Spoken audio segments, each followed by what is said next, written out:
صحابہ کی زبان سے کہ ہم بدر میں 313 تھے، غالب آئے، آج تو ہماری تعداد بھی زیادہ ہے کافروں سے. تو اللہ تعالیٰ نے کہا پھر تمہیں بھاگنے کی جگہ نہیں ملی، سب تتر بتر ہو گئے. اور نبی صلی اللہ علیہ وآلہ وسلم اپنے خچر پر سوار فرنٹ سے لیڈ کرتے ہوئے آگے بڑھ رہے ہیں دشمنوں کی صفوں کے اندر. انا النبی لا کذب انا ابن عبد المطلب، میں نبی ہوں، اس میں کوئی شک نہیں، میں عبد المطلب کا بیٹا ہوں. یہاں پتا چلتا ہے کہ لیڈر ہوتا ہے. ہاں. اور پھر آپ نے اپنے مبارک ہاتھوں سے ایک مٹھی بھری کنکریوں کی اور یوں کافروں کی طرف پھینکی، سب کی آنکھیں اندھی ہو گئیں، اللہ تعالیٰ نے فتح دے دی. اب اللہ کے محبوب علیہ السلام تو فرنٹ سے لیڈ کر رہے ہیں، جبکہ تم یہ سمجھ رہے ہو کہ 14 صدیوں میں اتنا بڑا فتنہ کوئی نہیں آیا، تو بڑوں کو نکالو، ہاں لگواؤ ہوا انہیں، چھوٹے چھوڑو، یہ کس دن کام آنے ہیں بڑے. ٹھیک ہے، تمہارا دعویٰ ہے کہ میں نے ایک فرقہ لانچ کیا ہے بقول تمہارے، تو پھر اس فرقے کا بڑا تو میں ہوا نا، تو اپنے بڑے نکالو نا. یہ الگ بات ہے کہ نہ ہماری کوئی چندہ بک، نہ ہماری کوئی مسجد، نہ کوئی مدرسہ، نمازیں تمہارے پیچھے پڑھیں، چندے تمہیں دیں جو تمہاری زندگی موت کا مسئلہ ہے. پھر بھی وہ جھوٹا الزام، اس گندگی کا الزام جو تمہارے بڑوں نے ڈالی ہمارے اوپر لگاتے ہو کہ ہم نے فرقہ لانچ کیا ہوا ہے. یہ تعویل ہے، یہ اس کے پیچھے پورا ایک علم ہے، پورا ایک فن ہے، اور آپ اٹھ کے کھڑے ہو گئے ہیں اور اسکول اور کالج کے لڑکوں کو آپ جناب گمراہ کری جا رہے ہیں اور قوم کو کافر کافر کافر کہہ رہے ہیں. اور بھائی فرقے جب لانچ ہوتے ہیں تو وہ کہتے ہیں ہم مسلمان باقی سارے کافر، اور میں یہ کہتا ہوں تم سب مسلمان ہو. اور بھائی فرقے جب لانچ ہوتے ہیں تو وہ کہتے ہیں ہم مسلمان باقی سارے کافر، اور میں یہ کہتا ہوں تم سب مسلمان ہو. اور بھائی فرقے جب لانچ ہوتے ہیں تو وہ کہتے ہیں ہم مسلمان باقی سارے کافر، اور میں یہ کہتا ہوں تم سب مسلمان ہو. اب ہمیں فرقہ کہہ رہے ہو، چلو ٹھیک ہے، for the sake of argument نکالو اپنا بڑا باہر. بریلویوں کو شوق ہے نا، نکالو مفتی منیب الرحمان صاحب کو حفظہ اللہ تعالی، میں ان کے قدموں میں بیٹھوں گا، اس کرسی پہ انہیں بٹھاؤں گا. صحیح. ہاں، جو بندیوں کو بڑا گھمنڈ ہے نا، نکالو مفتی تقی عثمانی صاحب کو. اہل حدیث کو گھمنڈ ہے، ساجد میر صاحب کو نکالو. شیعہ کو کوئی ایشو ہے تو ساجد نقوی صاحب کو نکالو. میں ان کے قدموں میں بیٹھوں گا، آئے ہم سے عقیدہ توحید پہ بات کریں، عقیدہ ختم نبوت پہ بات کریں، ان ایشوز کے اوپر بات کریں. اور یہ بھی ان کے شوق کی وجہ سے. مجھے کوئی شوق نہیں ہے کہ جن کی ویڈیوز کو 200-250 بندہ نہ دیکھتا ہو، جب تک میری تصویر نہ لگا لیں، ہزاروں میں وہ ویڈیو نہ جائے، میں نے ان کے ساتھ بیٹھ کے کیا کرنا ہے. چلو انہیں شوق ہے نا کہ جی وہ انجینئر صاحب کو ہمارے ساتھ بٹھا دیں، جی بیٹھ جاتے ہیں. کوئی بھی تیار نہیں ہوگا ان کے بڑوں میں سے. آپ نے پتہ کیا کرنا ہے، آپ نے ایک بڑی بوتل رکھنی ہے یا دودھ پتی کا ایک کپ رکھنا ہے سائڈ پہ، ایک وڈا چپساں دا پیکٹ، یہ گھر دے بنے ہوئے چپس، اور انہوں دی ویڈیوز لا کے انہوں دی چیخاں سننی ہیں، انجوائے کرنی ہے، بس اس سے زیادہ کچھ نہیں کرنا. ہاں بس تھوڑا اتنا ہی کام ہے. تو یہ گستاخ کا ان کا ہتھیار پرانا ہے. ان کے جو اعلیٰ حضرت تھے نا، ان کا بھی یہی ایک ہتھیار تھا جس کے ذریعے انہوں نے دنیا پہ رول کیا. آج انہیں دنیا سے گئے آلموسٹ 100 سال ہونے والے ہیں. 1921 میں ان کی ڈیتھ ہوئی احمد رضا بریلوی صاحب کی، بمطابق 1340 ہجری. اور انہوں نے اپنے زمانے میں باقی مکاتب فکر کو گستاخ ڈکلیئر کر کے کافر ڈکلیئر کیا کیٹاگوریکلی. اسی روش کے اوپر یہ لوگ چل رہے ہیں. احکام شریعت میں احمد رضا بریلوی صاحب سے سوال ہوا کہ یہ جو وہابی لوگ ہیں، قادیانی، شیعہ، مختلف فرقوں کے نام لکھ کے نا ان سے سوال پوچھا گیا کہ کیا ان کا ذبیحہ حلال ہے اگر یہ اللہ کا نام لے کے کوئی جانور ذبح کریں؟ تو انہوں نے جواب میں کہا کہ وہابی، خواہ دیوبندی ہوں، اہل حدیث ہوں، قادیانی ہوں، قادیانی کافروں کو ان کے ساتھ شامل کیا، شیعہ ہوں، نیچری ہوں یعنی نیچر کے ماننے والے، یہ سب کے سب لوگ 1,00,000 دفعہ بھی اللہ کا نام لے کر کوئی جانور ذبح کریں تو ذبیحہ مردار ہی رہے گا. اور یہ سب کے سب مرتد یعنی واجب القتل ہیں، یعنی اسلام سے نکل چکے ہیں، واجب القتل ہیں. البتہ یہود و نصارہ کا ذبیحہ حلال ہے. ہائے میں صدقے منو کہتے ہیں یہود و نصارہ دا ایجنٹ.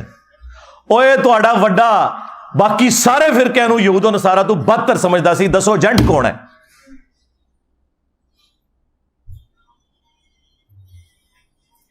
پھر ملفوظات اعلی حضرت جو ان کے اپنے بیٹے نے جمع کی، مصطفیٰ رضا خان نوری، جن کی وہ مشہور نعت ہے تو شمع رسالت ہے عالم تیرا پروانہ، اپنے بیٹے نے جمع کی ہے، کسی اور نے لکھ کے متھے نہیں ماری. اور اس سے بھی بڑھ کر جو ملفوظات اعلی حضرت کا پہلا حصہ ہے وہ اعلی حضرت نے خود پڑھا ہے، اور اینڈ پہ اس کی شان میں ایک ربائی بھی لکھی ہے، وہ بھی ہم اس کے ساتھ اٹیچ کریں گے، ربائی سائڈ پہ کونے میں لگا کے، کہ یہ بڑا اچھا کام کیا ہے اس نے کہ میرے جو ملفوظات ہیں ارشادات عالیہ اقوال زرعی اس نے جمع کی ہیں. وہ ارشادات عالیہ آپ سنیں. ان سے سوال ہوا کہ اگر وہابی دیوبندی اور اہل حدیث امام نماز پڑھا رہا ہو تو ہم نماز ان کے پیچھے پڑھیں یا الگ سے پڑھیں؟ انہوں نے کہا کہ ان کی نہ نماز ہے نہ جماعت ہے. انہوں نے کہا انہوں دی اپنی نہیں پی ہوندی، ہماری کہاں سے ان کے پیچھے ہوگی. دوسرا سوال ان سے ہوا کہ یہ بتائیں کہ وہابیہ کی جو مسجدیں ہیں دیوبند اور اہل حدیث کی، کیونکہ اعلیٰ حضرت ان کو ملا کے کہتے ہیں وہابیہ، یہ جو مساجد ہیں ان مساجد میں ہم نماز پڑھ لیں؟ اب آپ جواب سنیں اور آپ حیران ہو جائیں گے کہ انہوں نے کیا کہا. انہوں نے کہا کہ کفار کی مساجد مثل گھر کے ہے. ہاں، یہ نیو ٹی وی پہ بیٹھ کے مولوی کہہ رہے تھے اسی تک کدے ایک دوے نو کافر نہیں کیا. نسے دوئے جھوٹے ہو، فراڈیو. دیکھو کیسا ننگا کیتا ہے تو انہوں پوری پاکستانی قوم نو پتا چل گیا. پاکستان کی ہسٹری کا سب سے فیمس پروگرام ہوا ہے وہ. ساروں کی تسلی ہوگی جی انجینئر صاحب بیٹھتے نہیں مولویوں کے ساتھ. دیکھو مولویوں نال میں بیٹھا جے اینی چھوٹی جی دیر وچ میں چگے لاتے جے نہ دے. کفار کی مسجد مثل گھر کے ہے. اللہ کہتے ہیں جس طرح عام گھر ہے نا اس طرح کفار کی مسجدیں. اور اندازہ کرو کفار کی مسجد، بھائی کفار کی تو عبادت گاہ ہوتی ہے. اعلیٰ حضرت صاحب تو انہوں الفاظ دا چناؤ بھی نہیں آمدا. کفار کی کون سی مسجد ہوتی ہے؟ مثل گھر کے ہے. یعنی جس طرح گھر میں نماز ہو جاتی ہے نا مجبوراً، بس اس طرح بہرحال ان کو آپ مسجد کے طور پہ نہیں ان کو ٹریٹ کریں گے. تیسرا پوچھا گیا ان کی اذان. اب اذان کی کیا حیثیت رہ جانی؟ تو انہوں نے کہا ان کی اذان بھی نماز اور جماعت کی طرح باطل ہے، البتہ جب اللہ کا نام آئے یا رسول اللہ کا نام آئے صلی اللہ علیہ وآلہ وسلم تو آپ عز وجل و صلی اللہ علیہ وآلہ وسلم کہہ لیں. بس اس سے زیادہ اذان کا بھی جواب دینے کی ضرورت نہیں ہے. یہ جناب وہ لیگیسی ہے جو بریلویت لے کر چل رہی ہے. ان ساری چیزوں کے دفاع میں ان کے پاس نا جھوٹ اور دغا اور بھاگنے کا راستہ صرف ایک ہوتا ہے. وہ میں شروع میں کلیئر کر دوں تاکہ کل کو یہ جواب دیں تو آپ کو پہلے ہی پتا ہو کہ یار یہ جواب تو انجینئر صاحب نے پہلے ہی تو اسٹریٹجی دیتا سی. اور اس کے لیے حدیث شریف میں موجود ہے کہ اللہ کے نبی صلی اللہ علیہ وسلم نے فرمایا کہ 3 لوگ وہ ہیں کہ جن سے کوئی گرفت نہیں ہے. ایک بچہ جب تک بالغ نہ ہو جائے، ایک سوئے ہوئے جب تک جاگ نہ پڑے، اور ایک معتوف یعنی جس کے عقل میں کوئی کمزوری ہو جب تک کہ وہ تندرست نہ ہو جائے. لیکن قائل اپنی اس خاص حالت کی وجہ سے، اس خاص عذر کی وجہ سے وہ فتوے کی زد میں نہیں آئے. پہلا یہ صحیح بخاری سے لے کے آتے ہیں ایک تعلیقاً روایت جو ابن ماجہ میں پوری سند کے ساتھ ہے کہ اللہ کے محبوب صلی اللہ علیہ وآلہ وسلم نے فرمایا 3 لوگوں سے اللہ نے شریعت کا قلم اٹھا لیا ہے. نمبر 1 جو مجنون ہے، پاگل شخص ہے. نمبر 2 نابالغ، اور نمبر 3 سویا ہوا شخص. اب آپ سوچ رہے ہوں گے کہ اس کے ساتھ ان کے بزرگوں کا کیا لینا دینا؟ تو وہ کہتے ہیں وہ اللہ کے عشق میں چونکہ مجنون ہو جاتے ہیں نا تو وہ پھر اس مجنونیت کی وجہ سے بجائے یہ کہ اللہ کے نبی کی تعریف کریں بھونکنا شروع کر دیتے ہیں. یہ بھونکنے کا لفظ تو ظاہر ہے میں نے استعمال کرنا ہے. تو کہتے ہیں یہ شطحیات ہیں بزرگوں کی. نہ سرکار، نہ نہ نہ نہ، شطحیات کی ٹرم صوفیاء کے ہاں جو آپ کے بزرگوں نے لکھی ہے وہ اللہ کے بارے میں ہے، پیغمبر کے بارے میں نہیں ہے. کل تک بڑے فخر سے کہتے تھے با خدا دیوانہ باش، با محمد ہوشیار. کہتے تھے جی منصور الحاج نے کیا سی ان الحق، اگر وہ کہتا انا محمد تو ہم اسے کافر کہتے. میں دساں گا تو آڑے باویاں نے ختم نبوت ہوتے ٹاکا مارے. اب میں دیکھتا ہوں تم لوگوں کا عشق رسول کہاں جاتا ہے. ہمیں دھوکہ دو گے تو یہ تو ہو گیا ان کا فارغ. یہ رسول اللہ کے بارے میں گستاخیاں جو میں گنوانے لگا ہوں. اور دوسری بات یہ ہے کہ اگر ان بزرگوں کو تم مجنون سمجھتے ہو تو پھر بزرگ بنا کے کیوں پیش کرتے ہو؟ پاگل کب ہونا ہے انہوں. عجیب و غریب نام رکھے نا, کبھی کہہ دیں گے کلندر ہیں, کبھی کہہ دیں گے مجذوب ہیں. پاگل کب ہونا؟ حدیث سے پاگل والی سنا رہے ہو نا, تو اس میں تو جو الفاظ ہیں وہ تو ہے مجنون. مجنون کو نا مجذوب اور کلندر یہ لفظ کیوں استعمال کرتے ہو ہیں؟ دوسری دلیل یہ صحیح مسلم سے پیش کرتے ہیں. وہ کہتے ہیں دیکھیں اللہ کے نبی علیہ السلام نے توبہ کرنے والے شخص کی مثال بیان کی جو گناہ کرنے کے بعد اللہ کی طرف رجوع لاتا ہے, اور اللہ تعالیٰ کو اس کے اس عمل سے کتنی خوشی ہوتی ہے. کہ ایک شخص تھا اگلے زمانوں میں, یہ تمثیل کے طور پر ہے, اس کا سارا ساز و سامان اس کے اونٹ پہ لدا ہوا تھا. وہ ریگستان میں ایک جگہ رکا, اس کی آنکھ لگ گئی, اچانک اس کا اونٹ غائب ہو گیا. آنکھ کھلی, اونٹ سامنے نہیں تھا. اب وہ اپنی موت کا انتظار کرنا شروع ہو گیا. ظاہر ہے ریگستان میں تو کئی دن تک آپ کے پاس کوئی چیز ہی نہیں ہے, اسی اونٹ کے اوپر آپ کا سامان ہے. اسی میں اسے اونگ آئی. تھوڑی دیر بعد جب آنکھ کھلی تو اس کے سامنے اونٹ واپس تھا. یعنی ایک موت کے بعد دوبارہ اسے زندگی مل گئی. تو خوشی میں اس نے اللہ کا شکر ادا کیا اور اس کی زبان لڑکھڑا گئی. بجائے یہ کہنے کے کہ اے اللہ میں تیرا بندہ تو میرا رب, اس کی زبان سے نکل گیا اے اللہ تو میرا بندہ میں تیرا رب. وہ حدیث میں ہے کہ ایک آدمی جو ہے نا وہ اس کا گیا, وہ صحرا میں سفر کر رہا تھا, تو اس کا سامان گھوڑے پر رکھا ہوا تھا. وہ گھوڑا جو ہے نا وہ لیٹ گیا. جب جاگا تو گھوڑا غائب تھا. اس نے کہا بھائی وہ موت کا انتظار کر کے لیٹ گیا. اتنی دیر میں دیکھا گھوڑا سامنے کھڑا تھا. تو فرمایا کہ وہ اٹھ کر یہ کہہ دیتے کہ اے اللہ تو میرا بندہ اور میں تیرا رب ہوں. خوشی میں یہاں تک وہ کہہ گئے. اب بتائیں کہ رسول اللہ صلی اللہ علیہ وسلم نے وہاں پر تو فتویٰ نہیں دیا کہ وہ کافر ہو جائے گا. یعنی یہ خوشی کے بے اختیار لمحات میں نکلنے والے یہ جملے. اچھا آگے الفاظ ہیں وہ پڑھتے ہی نہیں. من شدت الفرح, خوشی کی شدت کی وجہ سے زبان لڑکھڑا گئی. یہ نہیں تھا کہ بیٹا پڑھ چشتی رسول اللہ. دیکھیں کس چیز کو کہاں سے ملاتے ہیں. اور یہ بزرگ بھی دیکھیں خاص حالت میں ہوتے ہیں. پھر میں وہ خادم حسین رضوی صاحب والی بات کروں گا, انہوں ہلکا نہ جانو. ہاں جڑا پونکدا جے نبی تے پونکدا جے. تو تواڈے بزرگ بھی نبی اتے پونک کے گئے نے. تو دیکھو جنہ انہوں نے پچھلے 1200 سال پونکیا سی, 12 سال اللہ تعالیٰ نے کیڈی وڈی بلا چھڑ دیتی ہے. ہاں سارا گند صاف ہو گیا جی 12 سال. ہوں صرف میمز بننیاں جی. ہاں ہوں تہاڈی چیخاں لوگ سنتے ہیں ایک وڈی بوتل رکھ کے یا دودھ پتی دا کپ رکھ کے, ہاں تے نال ایک چپساں دا پیکٹ, بس اے تہاڈی ٹوٹل اوقات جے. ہوں اب اس سے وہ نا پلی لیتے تھے کہ وہ دیکھیں وہ اس کی بھی تو زبان لڑکھڑائی ہے اگر ہمارے بزرگوں کی.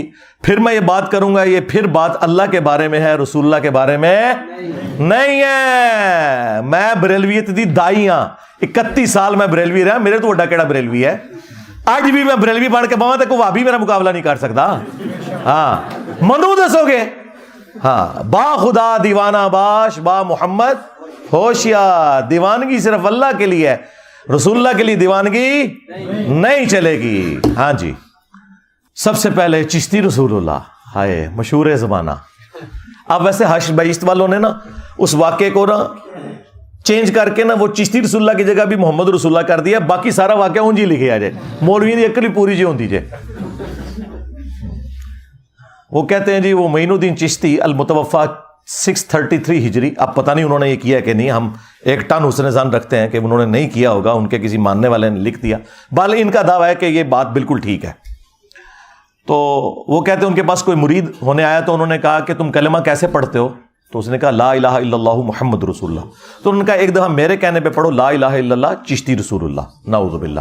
وہ کہتے ہیں اس نے پڑھ دیا, وہ اتنے خوش ہوئے کہ اس خوشی میں انہوں نے اسے بیعت کیا, انعامات سے نوازا, اور اینڈ پہ جاتے جاتے انہوں نے کہا کہ وہ کلمہ تو وہی تھا جو پہلے تم نے پڑھا تھا، یہ میں نے تمہارا امتحان لیا تھا۔ اب یہ آخری جملے پکڑ کے کہتے ہیں دیکھیں انہوں نے رجوع کر لیا۔ نا بھائی، جس وقت اس نے چشتی رسول اللہ پڑھایا تھا اس وقت وہ پڑھانے والا خود بھی کافر ہو گیا تھا، جب تک کہ وہ خود کلمہ پڑھ کے مسلمان نہ ہوتا، اور کافر ہونے کی وجہ سے اس کی بیعت بھی ٹوٹ گئی، چاچی بھی گئی۔ اوے چاچو، پہلے چاچی نہ نکاح دوبارہ کر، پھر مرید دوبارہ کر۔ چاچو تیری چاچی گئی۔ ہاں کلمہ کفر بولنے سے نکاح ٹوٹ جاتا ہے۔ آپ کو تو کہتے ہیں آپ جھوٹی موٹی بھی قادیانی لکھ کے چلے جائیں جرمنی تو ہو جائیں گے، تو آڈے بابے سچی مچی اپنے نامہ دے کلمے پڑھانتے وہ نہیں ہون گے؟ دیکھا کتنے چک مارے جا کے میں چیکاں سنو انہاں دیاں۔ یہ جو لا الہ الا اللہ چشتی رسول اللہ، یہ اس قسم کے جو شتیہات ہیں جو صوفیاء کرام سے یہ چیزیں وارد ہوتی ہیں، ان پہ ہمارا اہل سنت کا ایک بڑا واضح طور پر موقف ہے۔ دوسری طرف ہے کہ ان کی کسی منسوب ان کے نام پہ ایک کتاب ہے، اور اس کتاب میں کوئی ایسی ورڈنگ ہے کہ جو قرآن و سنت کے یا تقدیس الہیہ یا شان رسالت کے خلاف ہے۔ اب ہمارے پاس ہوتے، ہمارے زمانے میں وہ ہوتے تو ہم ان سے جا کر پوچھتے جی آپ نے یہ لکھا ہے؟ اگر وہ کہتے لکھے پھر ہم کہتے یہ غلط لکھے، اور اگر وہ نہ مانتے تو ہم فتویٰ دے دیتے۔ اگر وہ کہتے لکھے پھر ہم کہتے یہ غلط لکھے، اور اگر وہ نہ مانتے تو ہم فتویٰ دے دیتے۔ اگر وہ کہتے لکھے پھر ہم کہتے یہ غلط لکھے، اور اگر وہ نہ مانتے تو ہم فتویٰ دے دیتے۔ کہ یہ ان کے ملفوظات ہیں جو ان کی اپنی کتابیں بھی نہیں ہیں۔ ملفوظات میں آئی ہوئی چیزیں، یہ کسی رائٹر کی کچھ چیز ان کے اندر ڈال دی، ایک طرف ان کی جو عظمت اور شان دینی ہے وہ انڈرسٹوڈ اور مسلمہ ہے، لہذا یہ چیز ہم کہیں گے ان کی طرف غلط منسوب ہے۔ اور اگر ان کی اپنی کتاب ہے تو اس کے لیے ہم یہ تعویل کریں گے کہ بھئی یہ شاید ان کی کتاب میں کسی کا ادراج ہو گیا ہے، یہ رائٹر سے لکھتے ہوئے غلطی ہو گئی ہے، کاتب سے لکھتے ہوئے غلطی ہو گئی۔ کہتے بعد اشتے کر لے رہا، بعد چھڑو پائی، کیا سیدنا ابوبکر عمر عثمان و علی رضی اللہ عنہم اجمعین وعلیہم السلام اجمعین اپنے دور خلافت میں نیو مسلمز کو پہلے اپنے ناموں کے کلمے پڑھاتے تھے؟ بے شرمو، اپنے بابوں کو بچانے کے پیچھے جھوٹا دفاع کرتے ہو کہ جی بعد اش کر لیا سی۔ اس طرح نہیں ہوتا۔ توبہ کرنے کا پھر طریقہ یہ ہے کہ خود سے پہلے مسلمان ہوں گے، خود پہلے ایک پیر تلاش کریں گے، کیونکہ وہ چین بھی ٹوٹ گئی، اس کی اپنی بیعت بھی ٹوٹ چکی ہے، اس کو کہاں سے مرید کرے گا؟ اچھا، یہ میں نے زخم ان کا اتنا چھیلا۔ اب دیکھیں ایک ایک کر کے سارے میدان میں آئے کہ یہ کتابیں چینج ہو گئی ہیں نا، واقعہ ہے ہی غلط ہے میں صدقے میرے تو پہلے کیوں نہیں سی پتا؟ تواڈے پچھلے 1000 سال کے سارے بزرگوں کا علم غیب فارغ ہو گیا، آپ تو کہتے ہو بزرگ دلوں کا حال جانتے ہیں، کتابیں چھاپتے رہے بزرگ، کسی کو نہ پتا چلا؟ وہ مجدد کون ہے جس نے تمہیں بتایا؟ ہاں، یہ میں for the sake of joke کہہ رہا ہوں، مجھے کوئی ضرورت نہیں ان سے کوئی سرٹیفکیٹ لینے کی، یہ ان کو شوق ہوتا ہے مجدد کہلوانے کا۔ وہ بتاؤ کس نے تمہیں بتایا؟ کہتے ہیں دیکھیں جی اعلیٰ حضرت نے نا فتاوی رضویہ میں لکھا ہے کہ اگر کوئی شخص یہ کہہ دے انا رسول اللہ تو وہ کافر ہوگا۔ یہ 15ویں جلد فتاوی رضویہ شریف کی میرے سامنے ہے۔ اعلیٰ حضرت امام اہل سنت رضی اللہ تعالیٰ لکھتے ہیں، یعنی اگر کوئی شخص یہ کہے کہ میں اللہ کا رسول ہوں، یعنی وہ یہ کہے کہ قال انا رسول اللہ، یا فارسی کے اندر وہ یہ کہے کہ وقال بالفارسیت من پیغمبرم، یا میں پیغمبر ہوں یا میں رسول ہوں، تو علماء لکھتے ہیں کہ جناب وہ کافر ہوگا کہ جس نے اپنی طرف یہ جملہ کہا کہ میں اللہ کا رسول ہوں اور میں گویا کہ پیغمبر بنا کر بھیجا گیا ہوں۔ اسی طرح ایک جگہ پر اعلیٰ حضرت امام علیہ سنت رضی اللہ تعالیٰ اسی جلد میں لکھتے ہیں کہ کوئی کتاب یا رسالہ کسی بزرگ کے نام سے منسوب ہونا اس سے ثبوت قطعی کو مستلزم نہیں، بلکہ بہت سے رسالے خصوصاً اکابر چشت کے نام منسوب ہے جس کا اصلاً کوئی ثبوت نہیں ہے۔ کسی کتاب کا ثابت ہونا اس کے ہر فقرے کو ثابت نہیں کرتا۔ یار اعلیٰ حضرت نے کیڑی راکٹ سائنس ہے جڑی عوام نو دسی ہے، تو سب مسلمانوں کو پتا ہے۔ یہ اس کا فخر بتا رہے ہیں کہ جو انہوں نے بہت پیارا فتویٰ دیا جو کہ کہہ دے رسول اللہ کے بعد کہ میں اللہ کا رسول ہوں تو وہ کافر ہوگا۔ ایک کیڑی ہونے کوئی ایسی وڈی گل ہے جڑی سمجھاتی امت نو؟ یہ پتا انہوں نے کیوں نکالا؟ کیونکہ میں اعلیٰ حضرت نو پھاڑ لیا۔ ہائے صدقے، اعلیٰ حضرت نے فتاوی رضویہ میں لکھا کہ جو چشتیہ کے بزرگ ہیں نا، ان کی کتابوں کا کوئی اعتبار نہیں ہے، تو انہوں نے اعلیٰ حضرت کے پیچھے چشتی رسول اللہ کو چھپا لیا کہ حشد بیشت بھی چشتیہ کے بزرگوں کی کتاب ہے، لہٰذا نا اعلیٰ حضرت بری ہیں اس سے، وہ تو پہلے ہی کہہ چکے ہیں کتابیں بدل چکی ہیں، تو ہمارے مجدد تو اعلیٰ حضرت ہیں۔ نا سرکار، وہ 14ویں صدی کے مجدد نے 15ویں ہے۔ ہاں ایس صدی دا مجدد چاہیے وہ تو 14ویں صدی دے مجدد نے. اور دوسرا اعلی حضرت سے بھی یہ غلطی ہو گئی, انہوں نے فتاوی رضویہ کے اندر ایک کتاب کی تعریف کی 7 سنابل, اور کہا کہ یہ کتاب رسول اللہ کی بارگاہ میں مقبول ہے. اس کتاب میں چشتی رسول اللہ نکل آیا ہے. لہذا اعلیٰ حضرت کا کہنا کہ چشتیہ کی کتابوں کی کوئی حیثیت نہیں ہے, وہ فارغ, کیونکہ وہ عام بات تھی, یہ خاص بات ہے. انہوں نے کہا کہ نبی علیہ السلام کی بارگاہ میں 7 سنابل مقبول ہے, اور اس کے فارسی نسخے بھی ہمارے پاس موجود ہیں. ہم ایک ایک ریفرنس لگائیں گے. 100 سال پرانے نسخے موجود ہیں, اس میں لکھا ہوا ہے چشتی رسول اللہ.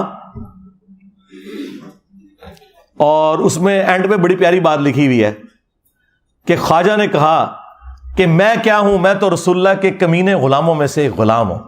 ہائے ہائے. تو ہمارے ایک اسٹوڈنٹ نیچے کامنٹس کیے ہوئے تھے, اور ایک کمینہ ہی نکلے ہو تو, اپنے نام دا کلمہ پڑھایا,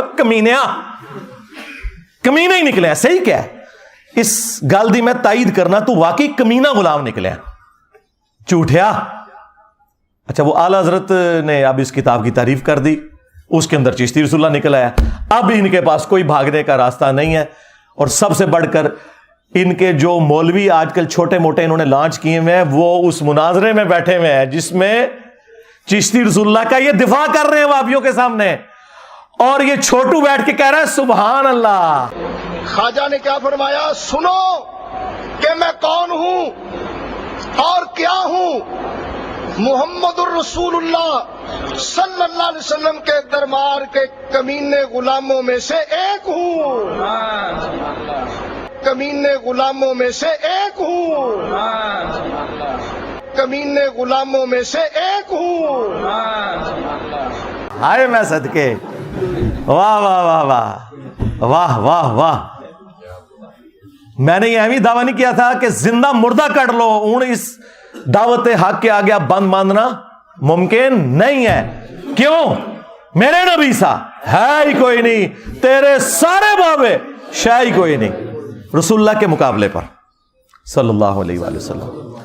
اب اس کے ساتھ امپلائڈ ہے وہ دوسرا حوالہ اشرف علی تھانوی رسول اللہ. ہاں, اس کا جواب بھی بریلویوں سے چاہیے. کیسے چپ کیے ہوئے ہیں, چشتی رسول اللہ کا دفاع کرتے ہوئے کہتے ہیں رہ گیا اشرف علی تھانوی رسول اللہ, تو اس کا جواب دیوبندی خود دیں گے. ہائے میں صدقے, دیوبندی بریلوی بھائی بھائی بن گیا. ہاں, کتنی احتیاط ہو رہی ہے جناب. ابھی تک کافر کہتے تھے ایک دوسرے کو, اب کہہ رہے ہیں ہم جواب بھی نہیں دیں گے. دسیں گا کہ اشرف علی تھانوی نے اپنے نام کا کلمہ پڑھنے والے مرید کو تسلی دی, خواب میں بھی اس نے پڑھا اور بعد میں بیداری میں بھی پڑھا, اور وہ بھی یہی لیم ایکسکیوز کرتے تھے کہ جی وہ اس کی زبان لڑکھڑا گئی, وہ اپنی ہوش میں تھا. میں نے کہا جی دیوبندیوں کے ساتھ بالکل ایگری کرتا ہوں. میں نے اس مرید کو کچھ نہیں کہا, میں نے بابے کو کہا ہے, بابی کو نہیں کہا. بابے کو جب پتا چلا کہ اس کا مرید خواب میں بھی اور اس کے بعد اٹھنے کے بعد بھی پڑھ رہا ہے, تو بابے کا کام تھا کہ وہ کہتا کہ تو پڑھ لا حول ولا قوت الا باللہ. بابے نے کہا کوئی نہیں, تسلی ہے, اس میں تسلی ہے کہ تیرا پیر اشرف علی تھانوی متبع سنت ہے, اس لیے تو اس کے نام کا کلمہ پڑھ رہا ہے. واہ واہ واہ. کیا شیعان علی مولا علی کے نام کا کلمہ پڑھتے تھے؟ کیا وہ علی رسول اللہ کہتے تھے؟ علی ولی اللہ آپ کہیں کوئی مسئلہ نہیں, ابو بکر ولی اللہ کہیں, عثمان ولی اللہ کہیں, عمر ولی اللہ کہیں. علی رسول اللہ کو کسی نے کہہ دیا, وہ دار اسلام سے خارج. وہ ظالموں, تم لوگوں نے اپنے بزرگوں کو بچانے کے پیچھے اپنی آخرت برباد کر لی. تو یہ دوسرا حوالہ ہے ان کے اپنے حنفی بھائیوں کا. ہاں, اس کا جواب بھی چاہیے, فتویٰ چاہیے اس کے اوپر. اس طرح نہیں ہوگا کہ اپنی بات کر کے سائڈ پہ, اور کیسے یہ انہی دو کلموں کے اوپر ایک دوسرے کے ساتھ لڑتے رہے ہیں. وہ اشرف علی تھانوی رسول اللہ کا دفاع کرتے رہے, یہ چشتی رسول اللہ کا دفاع کرتے رہے. ٹھیک ہے, تو یہ میں نے ان کے سامنے امتحان رکھ دیا ہے کہ یہ اب تم نے دونوں باتوں کا جواب مجھے دینا ہے. یہ میں تمہارے کھاتے میں ڈال رہا ہوں.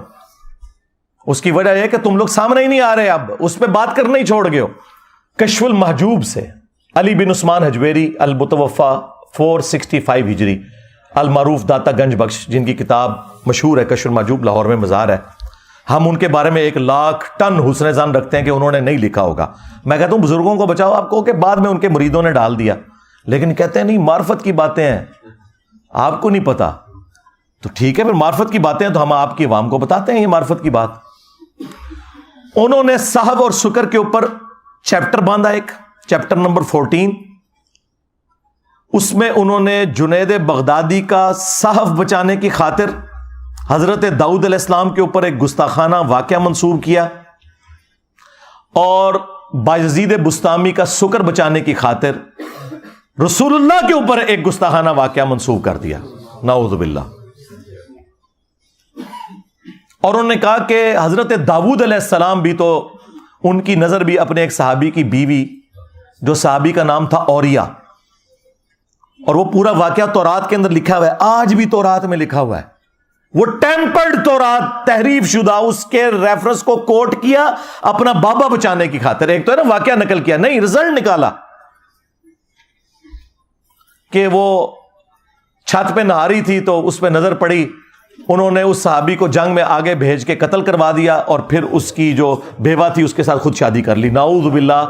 حضرت داؤد علیہ السلام ایک پیغمبر کے اوپر جھوٹ باندھا جنید بغدادی کا صحف بچانے کے لیے، اور کہا کہ سکر، تو سکر میں تو ہمارے نبی کی مثال بھی ہے، نعوذ باللہ، کہ ان کی نظر بھی اپنی صحابی کی بیوی پہ پڑی، زید ابن حارثہ کی بیوی سیدہ زینب، تو وہ حضور کو پسند آ گئی، تو اللہ نے اس صحابی کے دل میں اپنی بیوی کی نفرت ڈال دی، اور پھر اس عورت کے ساتھ حضور نے بعد میں شادی کر لی، نعوذ باللہ.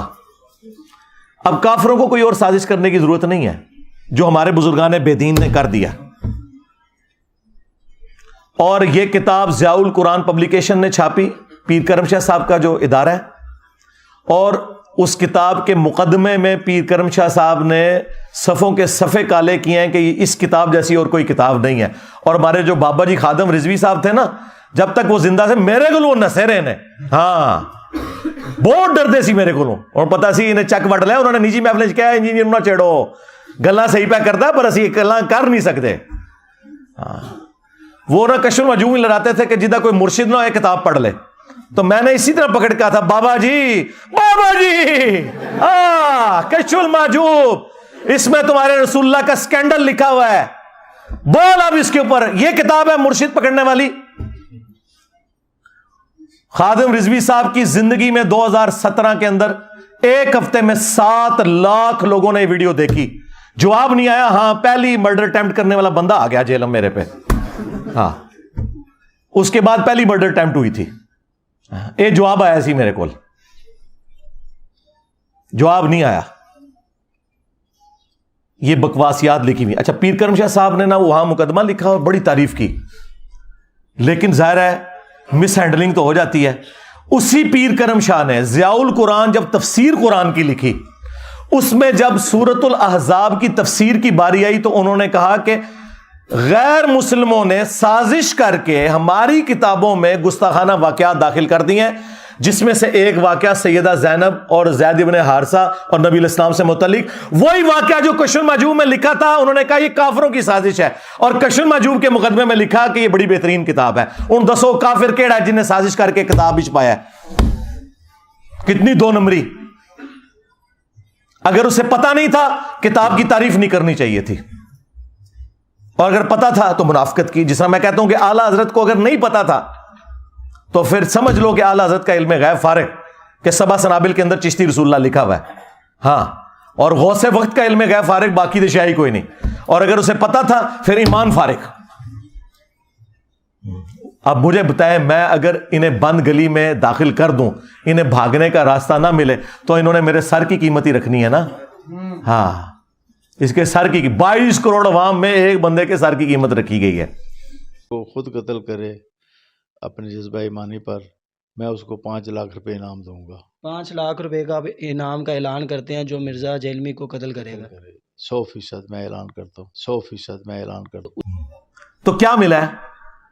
دیکھ لو کہ تمہاری اس طرح کی حرکت کرنے سے مجھے نقصان تو کوئی نہیں ہوا، اور اس چکر میں بالکل نہ رہنا کہ میرا حوصلہ کہیں پہ پست ہوتا ہے. نہیں، میری تو آکسیجن ہی تمہاری چیخیں ہیں. ہاں مجھے ٹھنڈا کرنا ہے نا تو بس چپ ہو جاؤ، ہاں، ورنہ بولو گے تو میں منجی ٹھوکاں گا. ہاں ذہن وچ رکھنا، میں وہ نہیں ہوں کہ میں چپ کر کے بیٹھ جاؤں، بالکل. چپ کر کے وہ بیٹھتے ہیں جو لوگوں سے چندے کھاتے ہیں، ہاں، جو ایجنسیوں سے پیسے لے کے ان کی کاز کے لیے کام کرتے ہیں، جو اپنی جیب سے لگاتے ہیں نا، جو غریب نواز لوگ ہوتے ہیں. تو اڑے غریب نواز تے جل ہی نے غریب نواز ویکھنا تے اتنے آؤ. ہاں، سینکڑا بندیاں نو اپنی جیب تو کھوائی دے، اور پچھلے 10-12 سال سے کھلا رہے ہیں اللہ کے فضل سے، اور کسی پہ احسان نہیں ہے، اپنی آخرت کی فکر میں ہے. صرف اس لیے کہ میرے پہ کوئی الزام نہ لگایا کہ اس نے چندہ بک بنانے کی خاطر یہ سب کچھ کیا. مدرسہ کوئی نہیں بنایا، مسجد کوئی نہیں بنائی، کوئی فرقہ لانچ نہیں کیا، تم سب کو مسلمان سمجھتا ہوں، کوئی ایک بہانہ تمہارے پاس میں نے نہیں چھوڑا کہ جو میرے اوپر لگا سکو اللہ کے فضل سے. اچھا، اب یہ واقعہ کشف المحجوب میں لکھا ہوا ان کے گاٹے میں فٹ ہوا ہے. اب کیا جواب دیں؟ اس شخصیت کے بارے میں کہہ رہے ہیں کہ اس نے اپنی صحابی کی بیوی کو نعوذ باللہ دیکھا بری نظر سے، جس کے بارے میں قرآن کہہ رہا ہے ما ضل صاحبکم وما غوا، تمہارے نبی نہ کبھی بہکے ہیں نہ کبھی بے راہ چلے ہیں، جن کے بارے میں بخاری اور مسلم دونوں میں حدیث موجود کہ نبی الاسلام میں کنواری لڑکیوں سے زیادہ شرم و حیا تھی. اللہ اکبر. ان کے ایک چھوٹے سے چوزے نے کہا کہ وہ جی مسلم میں بھی تو اس طرح کی حدیث ہے، اسے تم کیوں نہیں گستاخ کہتے؟ اور اس ظالم شخص کو شرم نہ آئی کہ مسلم میں کیا یہ لکھا ہوا تھا؟ جو میں جواب دینے لگا ہوں کشف المحجوب کی عبارت کے حوالے سے، جو جواب میں دینے لگا ہوں، یا تو اس کو گستاخی رسول ڈکلیئر کرے اور کہے کہ امام مسلم نے اپنی صحیح مسلم میں اس گستاخی کو ذکر کیا اور امام مسلم گستاخ رسول ہیں، یا پھر کم از کم اپنی زبان جو ہے وہ کشف المحجوب کے بارے میں بند رکھے. وہ روایت کیا ہے؟ صحیح مسلم میں امام مسلم روایت لے کے آئے ہیں. باب کا عنوان امام نووی نے یہ قائم کیا ہے کہ اگر کسی عورت پر نظر پڑ جائے اور وہ اس کو پسند آ جائے تو اب پھر گھر میں آ کے اپنی بیوی سے صحبت کرے. مسلم شریف میں ایک حدیث ہے کہ نبی الاسلام ایک جگہ بیٹھے تھے، سامنے سے کوئی عورت گزری، اچانک حضور کی نظر پڑی، آپ نے نظر ہٹا کے آپ اندر تشریف لے گئے. تھوڑی دیر بعد باہر آئے اور آپ نے فرمایا کہ اگر کسی شخص کی نظر نامحرم عورت پر پڑے، اچانک پڑ جائے، وہ فوراً ہٹا لے. یہ الگ سے بھی ایک حدیث موجود ہے مسلم میں کہ نبی الاسلام نے فرمایا کہ میرے رب نے مجھے حکم دیا ہے اچانک اٹھ جانے والی نظر کے بارے میں کہ میں فوراً ہٹا لوں. اور پھر نبی الاسلام نے فرمایا کہ وہ فوراً اپنی بیوی کے پاس جائے، اس کے پاس بھی وہی کچھ ہے جو اس عورت کے پاس ہے، یوں اس عورت کا خیال اس کے دل سے نکل جائے گا. اس واقعے کو اس نے جوڑ دیا سکر والے بازید بستامی کے سکر کو حلال کرنے والے اس واقعے کے ساتھ سیدہ زینب کے. اللہ کے بندو، اس میں کیا لینا دینا اس واقعے کا؟ یہ تب اس طرح کا واقعہ ہوتا کہ جس عورت پہ حضور کی نظر پڑی نعوذ باللہ، جب وہ اپنے گھر گئی تو اس کے خاوند کے دل میں اللہ نے نفرت اس کی ڈال دی، وہ عورت واپس آ کے حضور کے پاس پیش ہوئی اور حضور نے اس سے شادی کر لی. پھر ہونا سی ہے واقعہ تھوڑا کشف المحجوب والا. یہ بے شرم لوگ احادیث کا مذاق اڑاتے ہیں اپنے بابے بچانے کی خاطر. اسی میں نے کہا تھا جو بابا بچائے گا اس کا ایمان گیا. ہاں، مرنے سے پہلے اے مسلمان کر لے اس پہ غور، کتابوں کا خدا اور ہے، بابوں کا خدا اور. اگرچہ وہ بھی اسی خدا کو مانتے ہیں لیکن ان کوالٹیز کے ساتھ نہیں مانتے. اور اگر زندگی میں ایک دفعہ بھی تو نے غور کر لیا، میرا چھوٹا سا ایک کلپ بھی دیکھ لیا، تو تیرے اندر سے آواز نکلے گی کیا کہ نہ میں بابی، نہ میں بابی، میں ہوں مسلم علمی کتابی، جو آج جگہ جگہ آواز بلند ہو رہی ہے. اور اس کا اینڈ رزلٹ کیا ہے کہ فرقوں کی دکانیں بند. The damage has been done. ہاں جی، جس کی بنیاد پہ انہوں نے سب کو آگے لگایا ہوا تھا جی. او جی یہ نبی نو کہندے نے کہ مر کے مٹی ہو گیا. میں دسنا کون کہندا ہے؟ تواڈے وڈے کہندے نے. ہاں، کشف المحجوب میں لکھا ہے. اور تمہارے ایک دوسرے بڑے بابے تذکرۃ الاولیاء والے فرید الدین عطار، جسے منگولوں نے قتل کیا تھا، ہاں، انہی منگولوں کی اولاد میں سے اب میں مسلمان اللہ کے فضل سے، جسے اللہ تعالیٰ نے ہدایت دے دی الحمدللہ، اب تمہارے بزرگوں کو علمی طور پہ کر رہے ہیں اللہ کے فضل سے. اچھا، وہ فرید الدین عطار جو ہے اس نے بھی نقل کیا، اور کشف المحجوب میں بھی ہے کہ امام حنیفہ رحمۃ اللہ علیہ نے ایک دفعہ خواب دیکھی کہ وہ رسول اللہ کی قبر مبارک میں اتر کر آپ کی ہڈیاں جمع کر رہے ہیں. ہاں جی. اور شرم آئی کشف المحجوب کے ترجمے والے کو نا، اس نے پتا کیا لکھا؟ استخوان مبارک جمع کر رہے ہیں. کڈی شستہ اردو. استخوان، وہ استخوانی نظام آپ نے پڑھا تھا نا، ڈھانچہ. لیکن تذکرۃ الاولیاء کے ترجمے انہوں نے بالکل لکھا ہڈیاں جمع کر رہے ہیں اور ایک کو دوسرے سے الگ کر رہے ہیں. استغفر اللہ. گھبرا کے اٹھے اور اپنے دوست ابن سیرین کے پاس گئے. یہ امام حنیفہ پہ بھی جھوٹ ہے, ابن سیرین پہ بھی جھوٹ ہے. انہوں نے اپنے بابوں کو اونچا کرنے کے لیے جھوٹے خواب منسوب کر دیے. تو انہوں نے کہا اس میں بڑی تسلی تھی کہ آپ نبی علیہ السلام کی سنتیں جمع کریں گے. نبی کی سنتیں جمع کرنے کے لیے ان کی قبر مبارک میں ہڈیاں جمع کرنی ہے؟ نعوذ باللہ. یہ کس بدبخت کا عقیدہ ہے کہ رسول اللہ کی قبر مبارک میں ہڈیاں؟ اور کوئی جھوٹا خواب گھڑنا تھا مجھ سے سیکھ لیتے ہیں, میں تو وڈا بریلوی رہا. کہتے کہ خواب میں دیکھا ہے کہ وہ نبی علیہ السلام کے برتن سمیٹ رہے ہیں, آپ کی چادر مبارک سمیٹ رہے ہیں, آپ کی لاٹھی سمیٹ رہے ہیں. یہ بات کرتے تم نے کہا قبر میں اتر کر ہڈیاں سمیٹ رہے ہیں, ایک کو ایک سے الگ کر رہے ہیں. لعنت اللہ علی الکاذبین, جھوٹوں پہ اللہ کی لعنت. اللہ کے بندو, ابو داؤد کے اندر حدیث موجود ہے اور اس کی اصل قرآن کے اندر موجود ہے کہ حضرت سلیمان علیہ السلام وہ لاٹھی کے سہارے کتنا عرصہ یوں کھڑے رہے. دیمک نے لاٹھی جب وہ چاٹ لی تو ان کا جسم مبارک نیچے آیا, لیکن حضرت سلیمان علیہ السلام کے جسم کو کوئی نقصان نہیں پہنچا. وہ کیونکہ ٹیمپل آف سلیمان, ہیکل سلیمانی تعمیر کروا رہے تھے. نبیوں کے جسم تو باہر بھی رکھے ہوں تو انہیں کوئی چیز نہیں ختم کر سکتی, اور تم نے رسول اللہ کے بارے میں یہ بات کی. ابو داؤد میں حدیث ہے, ابن ماجہ میں بھی, مشکات کے اندر بھی حدیث موجود ہے. اس حدیث کے اوپر صرف امام بخاری کا کلام ہے اور وہ ان کو غلط فہمی ہوئی ایک راوی کے نام کی وجہ سے. باقی پوری امت کے محدثین نے اس حدیث کو ایکسیپٹ کیا, لیکن امام بخاری اس عقیدے کو صحیح سمجھتے ہیں کیونکہ امام بخاری صحیح بخاری میں لے کے آئے ہیں کہ حضرت عمر فاروق کا پاؤں آلموسٹ 70 سال کے بعد قبر مبارک سے باہر نکل آیا تھا جب حجرہ عائشہ کی دیوار گر گئی تھی. وہ تو خلفائے راشدین کے لیے بھی مانتے ہیں کہ ان کے جسموں کو بھی اللہ نے پروٹوکول دیا ہے, یہ بھی صحیح بخاری میں موجود ہے. بہرحال یہ حدیث ابو داؤد والی کہ نبی علیہ السلام نے فرمایا کہ جمعے کا دن تمام دنوں کا سردار ہے. اس دن آدم علیہ السلام پیدا ہوئے, اسی دن فوت ہوئے, اسی دن قیامت قائم ہوگی. تم جمعے کے دن مجھ پر کثرت سے درود پڑھو, تمہارا درود مجھ پر پیش کیا جائے گا. اللہم صلی علی محمد وعلی آل محمد. اچھا, اب صحابہ کرام نے عرض کیا اے اللہ کے رسول صلی اللہ علیہ وآلہ وسلم, جب آپ مر جائیں گے اور آپ کی ہڈیاں مٹی میں مل جائیں گی, دیکھیں کوئی 295 سی نہیں لگائی حضور نے سوال کرنے کے اوپر, تو پھر آپ پہ درود کیسے پہنچے گا؟ آپ نے کوئی غصہ نہیں کھایا. آپ نے فرمایا ان اللہ حرم علی الارض ان تأکل اجساد الانبیاء, بے شک اللہ نے حرام کر دیا ہے نبیوں کے حق میں کہ مٹی ان کے جسموں کو کھائے, یعنی نبیوں کے جسم سلامت ہے. اچھا, جو اس روایت کے اوپر کلام کرتے ہیں نا, جس طرح ہمارے استاد شیخ زبیر لزئی صاحب یا امام بخاری, ان کے نزدیک وہ حدیث بالکل ٹھیک ہے. مصنف ابن ابی شیبہ میں جو حضرت عمر کا قول ہے, جب حضرت دانیال علیہ السلام کا تابوت نکل آیا تھا تستر میں, تو انہوں نے ایک خط لکھا تھا کہ یہ ایک نبی کا جسم ہے اور نبیوں کے جسموں کو نہ مٹی کھاتی ہے, نہ آگ کھاتی ہے, اور نہ کوئی درندہ کھا سکتا ہے. اور یہ روایت شیخ زبیر صاحب نے فضل الصلاۃ علی النبی میں بھی, دروشی والے فضائل میں بھی یہ نقل کیا الحمدللہ. تو امت کا تو عقیدہ ہے کہ رسول اللہ کا جسم عطر جو ہے وہ قبر میں سلامت ہے اور آپ آخرت کی زندگی کے ساتھ زندہ ہیں. تو تمہارے بزرگ یہ کس قسم کا عقیدہ بتا کے گئے ہیں؟ وہ کہتے ہیں کہ بازید بستامی جو تھے نا, وہ کہا کرتے تھے سبحانی سبحانی ما اعظم شأنی, میں پاک ہوں, میں پاک ہوں, میری شان بہت بلند ہے. نعوذ باللہ. چلیں اس میں تو گھسا لیں گے کہ وہ باخدا دیوانگی دکھا رہے تھے. ساتھ کہا کہ ان سے پوچھا گیا کہ بتائیں قیامت والے دن تمام انسان اور انبیاء کس کے جھنڈے کے نیچے ہوں گے؟ یہ کہتے ہیں بزرگوں سے جا کے دین سیکھو. یہ دین سیکھے, ان بے شرموں کو نہ قرآن کا پتہ نہ حدیث کا پتہ. تو آگے سے بازید بستامی کہتا ہے کہ میں قسم اٹھا کے کہتا ہوں کہ محمد اور تمام انبیاء اور پوری انسانیت میرے جھنڈے کے نیچے ہوگی قیامت کے دن.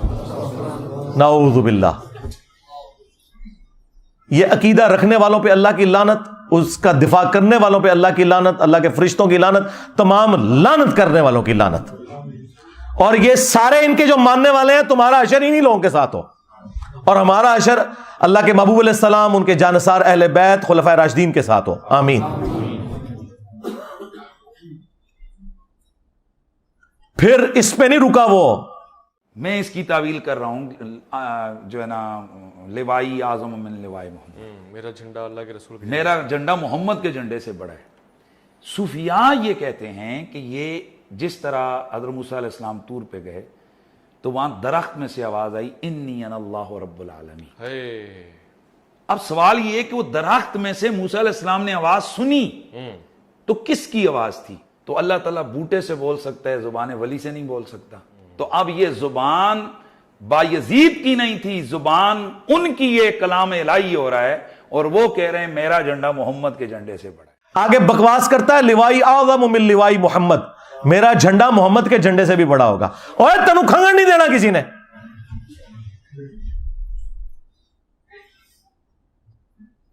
اب فرید الدین اتار کو پتا چل گیا، پسو پڑ گئے کہ یہ تو بکواس بہت بڑے لیول کی ہو گئی ہے، اور علی اجمیری صاحب کو بھی پتا چل گیا۔ دونوں نے لکھا، کشف المحجوب میں انہوں نے لکھا، تذکرۃ الاولیاء میں انہوں نے لکھا نہیں اصل میں نا مسئلہ یہ ہے کہ بازید کے منہ سے اللہ بول رہا تھا، تو اللہ کا جھنڈا تو محمد کے جھنڈے سے بڑا ہی ہوگا نا۔ اور لانتیو اور بے شرمو، اللہ کا جھنڈا تو رسول اللہ کے ہاتھوں میں ہوگا، تم شیطان کے جھنڈے کو تو نہیں کہیں اللہ کا جھنڈا بنائے بیٹھے۔ ہاں وہ جھنڈا بھی ہے ایک، بخاری مسلم میں حدیث ہے کہ ہر غادر کے لیے، ہر دھوکہ باز کے لیے، ہر خائن کے لیے قیامت کے دن میدان محشر میں ایک جھنڈا بلند کیا جائے گا، اور کہا جائے گا آ جا تھے فلانے بزرگ تو ادھر تھلے آ، اوے اسی لیوال حمد دی گل کر رہے ہیں، جو شفاعت کا جھنڈا ہے جو میرے نبی کو ملنا ہے، کیوں کہ میرے نبی سا ہے ہی کوئی نہیں، تیرے بابے تھے شے ہی کوئی نہیں۔ باجزید کو بچاتے بچاتے اب پتہ نہیں باجزید نے بھی کہا ہے کہ نہیں، کہا ہو نہ کہا ہو میری تے جتی نو ہی پرواہ نہیں جائے۔ ہاں میں کسی نو کہ سمجھتا جائے، رسول اللہ کے گستاخوں کے لیے ایک رتی برابر بھی اگر ہم ہمدردی رکھتے ہیں نا اپنے دل میں تو اپنے ایمان سے گئے، سیدھی سی بات ہے۔ باجزید کو بچاتے بچاتے اپنا ایمان ہی فارغ کر بیٹھے، ایک ٹن حسن زن رکھتے ہیں چلو کسی نے کتابوں میں ڈال، اور ہم یہی تو کہہ رہے ہیں خدا کے لیے نا کتابوں اگ لاؤ۔ کہتے ہیں نہیں جو قرآن و سنت کے مطابق باتیں ہیں وہ ہم لے لیں گے، وہ کیوں لے لیں گے؟ وہ قرآن و سنت ہی پہلے ہی موجود نے، وہ لے کے کیا کرنا جائے؟ جان چھڑاؤ نا کتابیں تو۔ اور اس کا نام ہے بایزید بستامی۔ ہائے میں صدقے کہندے جی بایزید نام ابو یزید جائز ہے، رکھو نا اپنے بچیاں دے نام یزید۔ ہاں تواڈے پتر جدو سکول جان تے لوگ کہنا یزید آ گیا ہے، ہاں جدو چھٹی ویلے تو لین جائیں تے کہنا یزید ابا آ گیا ہے۔ ہاں ہاں بایزید بستامی، دیکھ بایزید کیا کہتا تھا، تیرے بابوں کی کنیت بایزید، اور اس سے بڑی جو بلنڈر ان سے ہوئی ہے وہ یہ ہے، وہ کہتے ہیں امام جعفر کا مرید تھا۔ اور امام جعفر کے ماننے والے آج اپنے بچوں کے نام یزید نہیں رکھتے، اور جو امام جعفر کا مرید ہے اسے کہہ رہے ہو کہ اس نے اپنی کنیت ابو یزید رکھی ہے۔ دیکھ ایک تیرا امام ہے بایزید بستامی 261 ہجری میں مرا ہے وہ، اور ایک میرا امام ہے ابو الحسین مسلم بن حجاج القشیری، یہ بھی 261 ہجری میں فوت ہوئے ہیں، ان کی کنیت ہے ابو الحسین، اور مسلم شریف ان کی حدیث کی کتاب ہے یہاں رکھی ہوئی ہے، اور تیرے بابوں کی میمز بن رہی ہیں۔ دیکھ بایزید کی میمز بن رہی ہیں، اور ابو الحسین کا تذکرہ پوری دنیا میں ہو رہا ہے۔ ان کی زندگی میں انہیں وہ عروج نہیں ملا تھا جو آج انہیں ملا ہے۔ آج مسلم شریف ہو رہی ہے، ہاں کیونکہ میرے امام مسلم نے لکھا اپنی صحیح مسلم کے اندر کہ قیامت کے دن نبی علیہ السلام فرماتے ہیں سب سے پہلے میں قبر سے نکالا جاؤں گا، سب سے پہلے میں شفاعت کروں گا، سب سے پہلے میری شفاعت قبول کی جائے گی۔ ہاں میرے امام مسلم نے ہی لکھا صحیح مسلم کے اندر کہ قیامت کے دن سب سے پہلے میں جنت کے دروازے پہ دستک دوں گا، اور داروغے جنت پوچھیں گے کون؟ میں کہوں گا محمد صلی اللہ علیہ وآلہ وسلم۔ تو مجھے جنت کا داروغہ رضوان کہے گا کہ مجھے اللہ کی طرف سے حکم بھی یہی تھا کہ آپ کے نام کے اوپر دروازہ کھلے گا۔ ہاں جی، اسی تو ہم کہتے ہیں کہ میرے نبی سا ہے ہی کوئی نہیں، تیرے سارے بابے شے کوئی نہیں۔ صلو علی محمد وآل محمد، اللہم صلی علی محمد وعلی آل محمد واصحاب محمد وازواج محمد وامت محمد اجمعین الی یوم الدین، آمین۔